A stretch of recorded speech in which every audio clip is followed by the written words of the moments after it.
All right. Good morning, everybody. Thanks so much for joining us on this Tuesday for our Talent Tuesday series. We are glad to have you here. I wanted to start off before I let Brittany take over and introduce herself. I just wanted to do a quick thank you to our sponsor, Plante Moran, and tell you a little bit about them. So, Plante Moran is among the nation's largest accounting, tax, consulting, and wealth management firms and provides a full line of services to organizations in the following industries: manufacturing and distributing, financial services, service, healthcare, private equity, public sector, real estate, construction, and energy. Plante Moran has a staff of more than 3,300 professionals throughout the United States, with international offices in China, India, Japan, and Mexico. In Colorado, Plante Moran has served its Colorado clients for more than 40 years, and they have been recognized by a number of organizations, including Fortune magazine, as one of the country's best places to work. So if you want more information about them, you can find it at plantemoran.com. And now I'd like to turn it over to Brittany so she can introduce herself and we can get this ball rolling. Great, thank you. And you're going to let me share my screen. Perfect. Hi, Debbie. Hi, Tatiana. Hi, Leah. Thank you for joining. I'm just going to get my slides up here.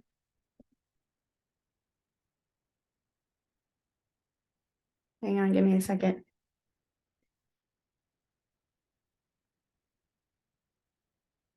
Thanks for joining me today. It's going to be an intimate setting, which I'm okay with. Okay, y'all can only see my slides, right? Yes, great. Okay, so we'll go ahead and get started. Thanks again for joining me. I know your time is very valuable.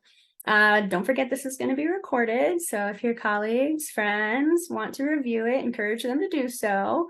My name is Brittany Robinson. I'm the program director with Work-Life Partnership. I have been with the organization for about 10 years now. I hail from Illinois, but I've been a Colorado resident for the last 13 years.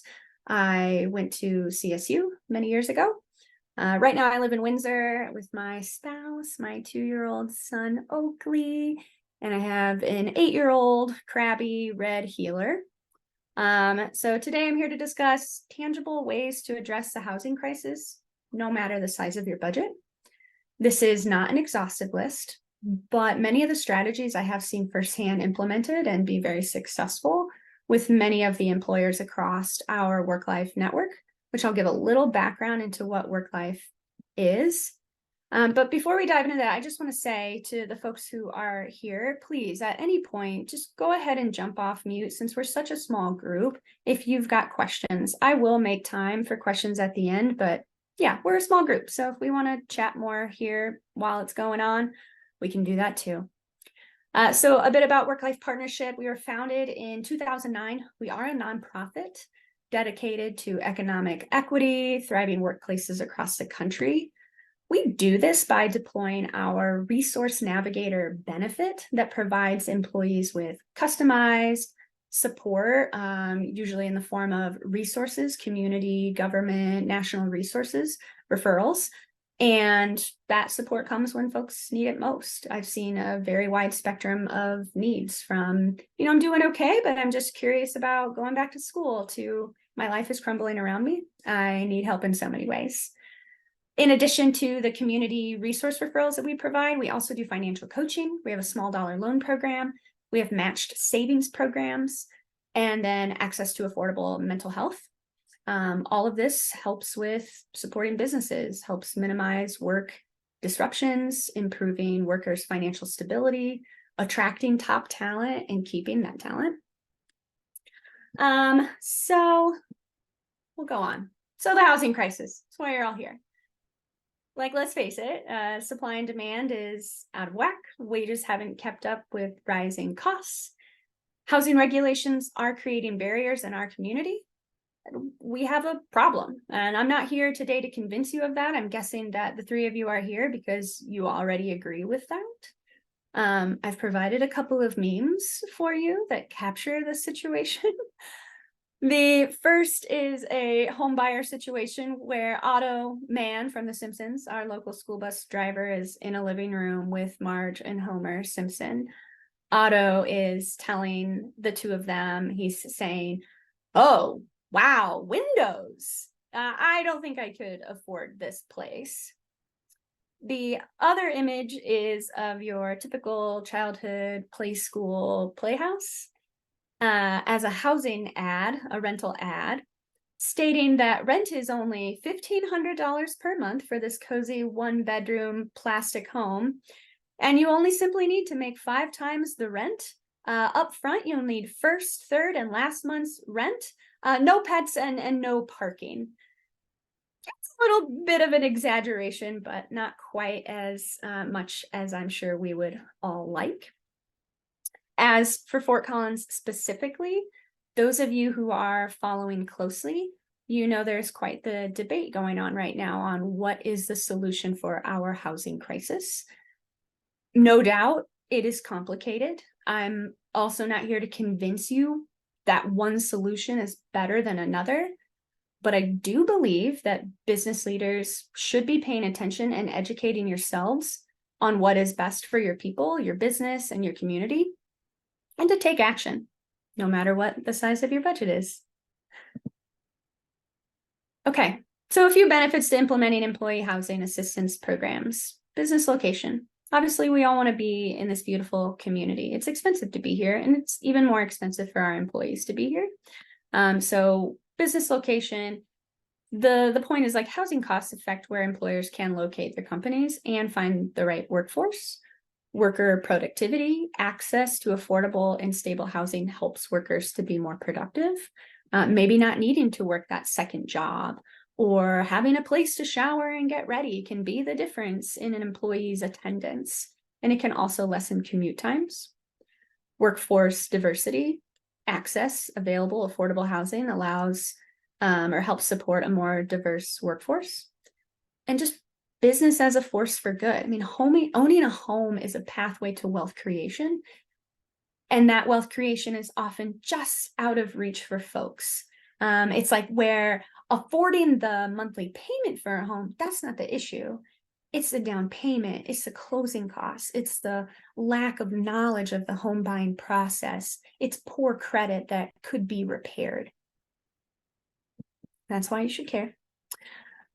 So let's start in on where your budget's at. Let's assume that you have a limited or you have no budget at all. The best place is to start by not making assumptions as to the stage of life or the benefits that your employee would actually use, because you as an individual do not represent the whole of your organization. And if you're thinking, yes, Britt, I know that, well, then you'd be surprised at how many business leaders I've come across who don't, who think I wouldn't use a small dollar loan, so my people must not need a small dollar loan. Or I pay people $16 an hour. There's no reason they would need a small dollar loan. That may not be the case. One way to do this would be to survey your employees about their pain points. Because here's the thing, housing may not even be their biggest concern. But if it is, we'll talk more about what are some strategies for you. And then I would say track that data and track demographic data. I am a huge proponent of data because you can glean so much here. You can use data to identify patterns that can lead to improving an organization's diversity, equity, and inclusion. You can understand your own competitive advantages and understand the culture of your workforce or your workers that they experience every single day. Okay, so limited or no budget. Well, nothing is completely free, obviously, but not everything requires large reserves. Many of these strategies only require time. I understand time is money, but it's like a little different, right? So if you have a very limited budget or perhaps no budget at all, you might put effort into making available housing resources known to your employees. Use your newsletters, your employee emails to spotlight local organizations offering things like rent assistance, home buying counseling, or even government programs like first-time home buyers. a lot of organizations I have found are even willing to partner with employers to share that information directly. So they might come and set up a table at your benefits fair, or might even come in and do lunch and learns with your folks. And then most importantly, I would say make those resources accessible. Allow time for employees to access those services while they're on the clock. Why this is so important. I used to be a navigator before I was a program director, so I was actually on the ground working with the folks. It is very common for organizations to have first come, first served services that folks can only access on certain days and times. So it'll be like, you got to call Tuesday at in between 9 and 1 to get your application for this rental assistance, because assistance is limited. It's understandable why there are these requirements. They also often require applications to be printed and returned. So I think something else that's really helpful that you could do is offer access to basic office supplies, especially printers. I would often work with folks who would just have to swallow their pride and go to their managers and just ask, hey, can you print off this utility assistance application for me? Now you know everything about how I'm struggling, and that's not always super comfortable. So just allowing that access without, oversight. Providing extra days off for moving. Moving is stressful. I'm sure all of you here have moved at some point in your life, and sometimes it requires PTO. And I know for my folks especially, I don't want them using their PTO to go off and be stressed. I need them to use that time to recharge and come back strong. So yeah, giving a few extra days for that process. And then just advocating. Now, obviously, state and local governments have the authority and organizational capacity to approve residential development proposals and pass housing reforms. And you as an employer can play a very powerful role in countering the not in my backyard sentiment and building support for developments, as well as being a strong voice in advocating for local policies, such as changes in zoning or local regulations, which again, if you're following along, is the big debate in Fort Collins. Should we let folks in? Should we not? Should we close the doors? Should we change housing reforms, diversity or density issues, those kinds of things. Other related ideas might look like realigning your shift changes to fall outside of typical rush hour or support remote work. And commute times are actually considered one of the most reliable predictors of your attrition. And I know me and my staff personally, after COVID, we all switched to remote work. We are all very interested in remote work moving forward, having worked from home. And I would say most of us would say I am more productive at home. I know I certainly am. Okay, so we'll move into what if I have a moderate budget? You might want to consider things like offering a small dollar loan. This is a great tool when preventing the loss of or even gaining access to housing. Working with a nonprofit lender can even help employees work toward improved credit. Or consider doing it through your own company reserves with a monthly payroll payback. And I would do it at no interest if you can, because safe lending leads to less predatory lending. And I'm sure you've all heard of payday loans, and I'm sure you've all heard how horrible payday loans are, but just how horrible, I don't know. So I'll give you an idea. The average Coloradoan with a payday loan is paying about 114% interest on that loan. That's insane, right? You might think, well, wait a second, Britt, isn't there a cap on payday loans in Colorado? There is. There's a 36% interest cap. But the catch, you can get payday loans online. And a lot of folks will get them online through lenders who are out of state, who do not have those same restrictions. I have seen folks with loans with up to 700% interest rate. All right. Like that doesn't even seem possible, but it's real. So that then raises the average of the Coloradoan with a payday loan to 114%. And the other really crappy thing about payday loans is they'll roll over. They'll say, oh, Taylor, you can't pay that payday loan. Let me loan you more money to pay me. And it just balloons. Anyways, I could talk all day about safe lending. Another thing you could do is offer emergency housing assistance grants. So no repayment necessary. However, if you do this, I would say avoid this one pitfall. Don't require eviction notices. Say it will save you a headache, your employee the headache, landlord the headache.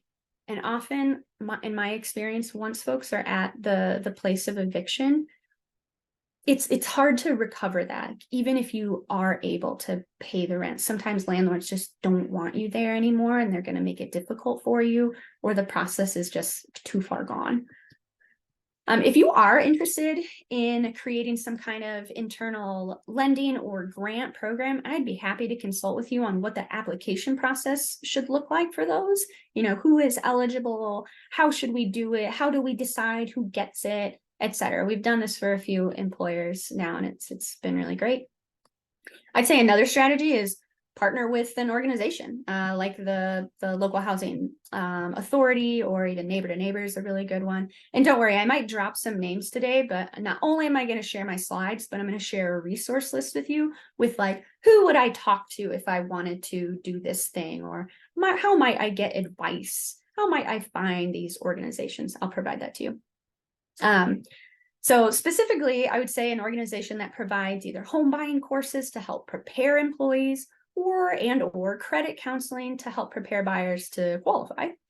This, I would say, means subsidizing the costs of those programs and even hosting the courses on site or virtually. One great nonprofit that I always refer to for so many financial needs is Green Path Financial Wellness. They do provide the one-on-one home buying counseling and group courses. And often they will partner with employers to bring this education directly to workers. So it's something that they are already familiar with. For Northern Colorado, there are a couple of options that I will drop into that document that I'll send you. I'm leaving a little pause for questions. Jump in. Okay, so maybe you are in a position where your business has a substantial budget. So for those with these larger budgets, I'm not talking millions of dollars necessarily.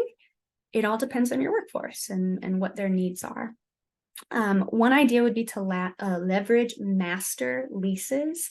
A master lease gives the leasee, you, the business, the right to control and sublease property to your employees. Easier said than done. I know this, of course. Work with your tax and your legal experts on what this process would look like. You could also do employee-sponsored property offers. These kinds of things can offer low commute times, lessen competition, and is typically lenient on upfront costs or even a lower monthly than just standard market rent. This is a huge undertaking. I recognize that, to purchase property, which does have tax benefits, or to build your own. I get it. There are employers who are doing this in Colorado, and no, they don't have to be the Teslas or the Facebooks of the world. They can, in fact, be smaller organizations. One in the state that is doing it that we partner with is A-Basin ski resort up in Summit County. I'm sure someone there would be happy to talk with folks who are interested in doing that. In those areas, it's quite necessary. It's hard to get lower wage workers up in areas like Vail and able to afford housing, it turns out. Something else you could do is assist with closing costs or offer down payment assistance. Employers across the country are implementing this particular thing, among other things. Programs offering favorable interest rates, payroll deductions, or even forgivable loans over a certain period of time.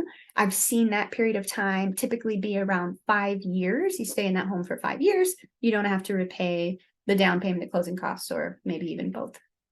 There is an organization who is helping employers develop these kinds of programs right now. It's called Landed. We'll put that in my resource list, but I would encourage you to take a look at what they're doing. So they can help you set up the program. I believe they can help you manage the funds even. I should remember this because I just met with them not too long ago. Oof. Okay, so those were our sort of 3 budget levels. And I'm curious to know, and what I'll say first is, whatever approach you take, consider it carefully. Determine first what is best for your people by asking them, because the right benefit will help both the existing employee, but also attract the right employee for your work. I covered a few ideas. Other ideas are not difficult to find. This is a growing thing. It's a happening thing. You can get online pretty easily and look at what others are doing, and there's lots of case studies out there. What I would love to do, if the folks who have joined us, oh gosh, which I see are quite a few other folks. Oh, I love it. I'd love to just open the floor and see what are folks already doing, or perhaps what are you interested in doing that you've started to look into to address the housing crisis for your workers?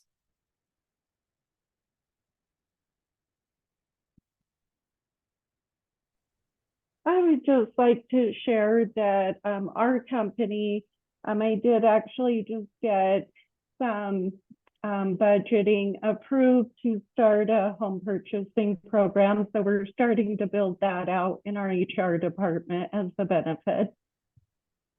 So I appreciate those resources that you've shared. Absolutely. Debbie, that's amazing. What company do you work for? Care Housing. Care Housing. Oh, wonderful. Thank you for being here. Yes, thank you.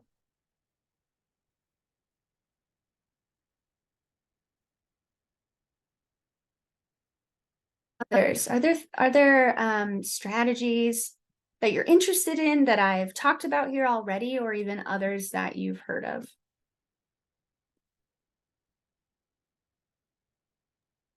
It looks like we have a chat from Susan. Oh, great. Thanks, Taylor.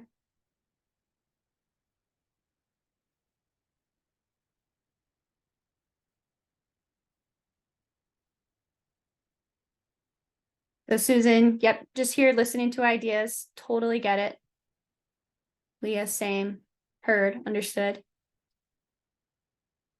One other one I didn't mention is perhaps a partnership with a local lender or local real estate group that can then come in and provide some of this education on the home buying process to your employees is another great idea. I have worked with some who do it in a way that they don't pressure folks to actually work with them. They truly come in and just educate folks on the process. If they go work with that person, of course, that's ideal, but are certainly not going to pressure your folks. Okay, so my call to action is pretty simple. It's to be curious, and I appreciate Susan and Leah you saying that. Is I'm here just to hear more about what this might mean. I also call you to educate yourselves on the issue in the nation, in your community specifically, as well as what are the other strategies. Employers are doing this, they will continue to do it. And I think it's a great way to be competitive and attract the right talent, and be open to the ideas that your workforce might tell you that they need. Because again, it might not be housing. It might be more around transportation or education. That's why I say it's so important to just not assume that housing is the right thing, but to ask them first. And just to know it's okay to start somewhere. It can be a low-cost option, even if you are an organization that has a moderate or substantial budget. You can start slow. Again, not an exhaustive list, but just a few things that I wanted to cover. Are there any questions or comments? Again, things that have come up that you want to share, or questions about, how you might start something like this, or other resources that you can access? We've got plenty of time. Brittany, it looks like we have a question from Leah asking if you'd be able to touch on how employers have been able to avoid any fair housing concerns. Oh, that's a great question, Leah. I don't know if I can answer it so specifically. In my experience, the employers who are doing it that I've discussed it with have all completely relied on their legal team and their tax team to help them navigate that. Like I said, A-Basin is a great one because something that they do that's unique is the way they rent out their units are by the room. So then they assign the roommates. And I know they have had their struggles with, how do I pair roommates? Because I don't necessarily have the time and resources to make sure like these two people are going to gel. So they've had those struggles, but their legal team has really helped them with the fair housing regulations.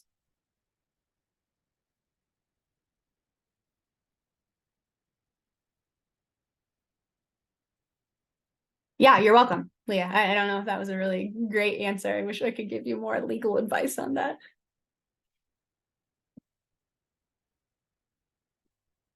Any other questions or comments?